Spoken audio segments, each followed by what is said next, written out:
वो अपने गुरुदेव को कहता है कि मेरे गुरुदेव, अब आपकी कृपा से ही इस तीसरी परीक्षा में, इस तीसरे पाठ में मैं पास हो सकूंगा। अब तलवार से वार होगा, जैसा आदेश गुरुदेव, पर मैं आपको छोड़कर जाऊंगा नहीं बस, क्योंकि और सहारे टूट जाते हैं, पर गुरुदेव आपका सहारा तो मौत भी नहीं तोड़ सकती, और सहारे तो मौत तोड़ देती है। मृत्यु तोड़ी नाखे छे, पण आपनो आश्रय जो मारा जीवन में हशे ने गुरुदेव, तो ये मृत्यु पण नहीं तोड़ी सके। बस गुरुदेव आशीर्वाद आपजो कि हूँ आपनी कृपा थी आपनी आ कसोटी में पार उतरी जाऊं। बन बन के सहारे टूटते हैं, ये रस्म पुरानी है जग की। बन बन के सहारे टूटते हैं, ये रस्म पुरानी है जग की। ये रस्म पुरानी है जग की। ये रस्म पुरानी है जग की। टूटे न कभी, छूटे न कभी, बस तेरा सहारा काफी है। टूटे न कभी, छूटे न कभी, बस तेरा सहारा काफी है।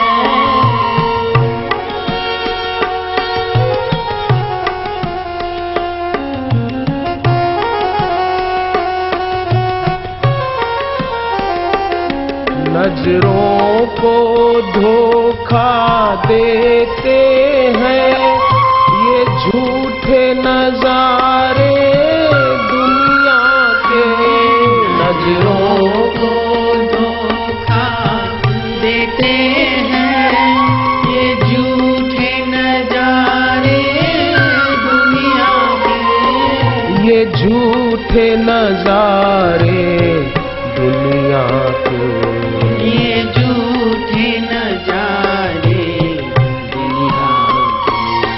मेरी प्यासी नजरों के लिए बस तेरा नजारा काफी है। मेरी प्यासी नजरों के लिए बस तेरा नजारा काफी है।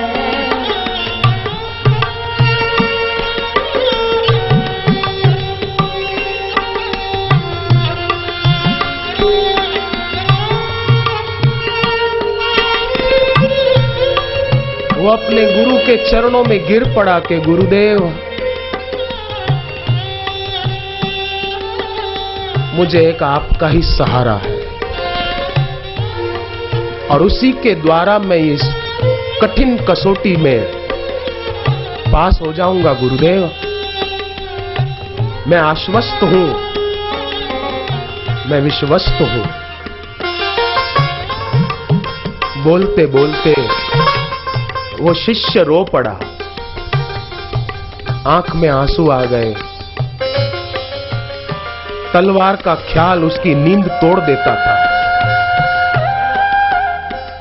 कि अब आए गुरुदेव तलवार लेकर, अब आए मेरे गुरु। तलवार का ख्याल उसकी नींद तोड़ देता। तो नींद तोड़ने से उसको बेचैनी होती थी? ना ना, बड़ा खुश होता था अपने गुरु को सामने देखकर। कौन शिष्य नाराज होगा, कौन शिष्य दुखी होगा अपने सामने अपने सदगुरु को देखकर? वो तो उल्टा ये सोचता था कि मेरे को जगाने के लिए मेरे गुरुदेव कितना कष्ट उठाते हैं। ये नहीं सोचा कि तलवार लेकर आते हैं, ये सोचा कि कितने करुणा के सागर।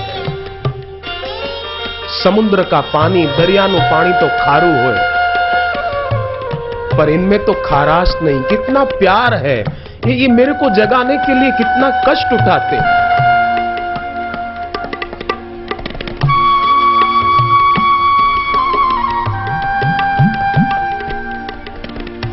महीने तक गुरु उसे चोट न पहुंचा सके, एक बार भी। 3 महीने बीत गए, उसने अवसर ही नहीं दिया कि एक बार भी गुरु तलवार से वार करे। और गुरु चाहते भी नहीं थे मैं मेरे इस प्यारे शिष्य पर जो जागना चाहता है उस पर मैं तलवार से वार करूं। नहीं नहीं, वे चाहते सब झोली भर ले, निज आत्मा का दर्शन कर ले। गुरु कभी चोट करते भी हैं तो शिष्य की खोट निकालने के लिए चोट करते हैं। सच्चा भक्त समझ लेता है, ऐसे ही वो समझ गया। 3 महीने बीते, गुरु ने उसको अपने पास बुलाया, उसके सिर पर हाथ रखा, उसको आशीर्वाद दिया और कहा कि बेटे तू जाग गया। शिष्य रोया। गुरु ने कहा कि बेटे अब आज शाम को तू यहां से विदाई लेगा, तू अपने घर जाएगा तो हमेशा जागृति में जीना बेटे, होश में रहना, होश को खोना नहीं। वो शिष्य अपने गुरु को कहता है, गुरुदेव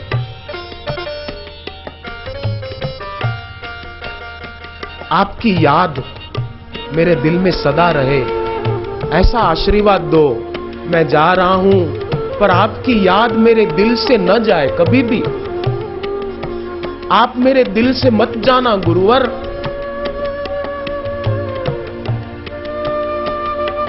गुरु ने कहा बेटे मैंने तुझ पर पहली कसौटी में लाठियां बरसाई थी, तेरे को मैंने डंडे से मारा था बेटे, चोट लगी हो तो माफ करना बेटे, पर मेरा इरादा तुझे चोट पहुंचाने का नहीं था, मेरा इरादा तेरी खोट निकालने का था बेटे, मेरा इरादा तुझे जगाने का था, मेरा इरादा तेरी बेहोशी दूर करने का था बेटे, मेरा इरादा तुझे सदा के लिए दुखों से बचाने का था, मेरा इरादा तुझे पापों से बचाने का था, मेरा इरादा तुझे जन्म मरण से बचाने का था, मेरा इरादा तुझे अशांति की आग से बचाने का था बेटे, तुझे चोट लगी हो तो माफ करना। उसने कहा नहीं गुरुदेव, मेरे कारण आपको कष्ट लेना पड़ा, आप मुझे माफ करना, मैं आपका बदला चुका नहीं सकता, आपने जो मुझे दिया उसका बदला मैं कैसे चुकाऊंगा। मैं अपने चमड़ी की जूतियां बनाकर आपके चरणों में पहनाऊं तो भी मैं आपके ऋण से ऋण नहीं हो सकता। और मैं भी कह दूं आज आपको, मैं भी मेरे शरीर के चमड़ी की जूतियां बनाऊं अगर, और बापू और बापूजी के सुपुत्र नारायण स्वामी के चरणों में पहनाऊं तो भी मैं उनके ऋण से छूट नहीं सकता। उनका इतना उपकार है। वो अपने गुरु को मानो कह रहा है बस,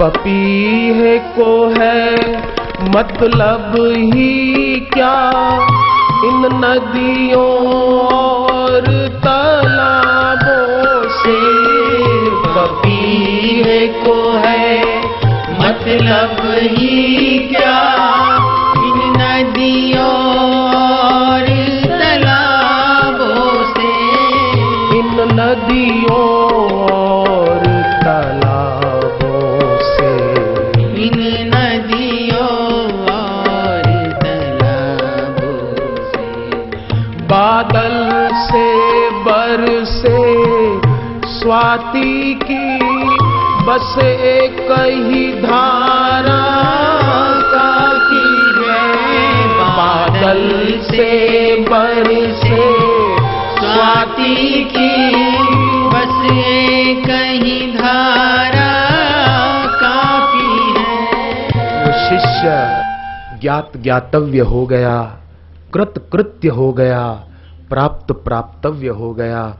गुरु की भक्ति में बड़ी शक्ति है। व्यक्ति कांच से कंचन बन जाए, काग से हंस बन जाए और हंस परम हंस बन जाए। ये गुरु की उपासना में बड़ी शक्ति है।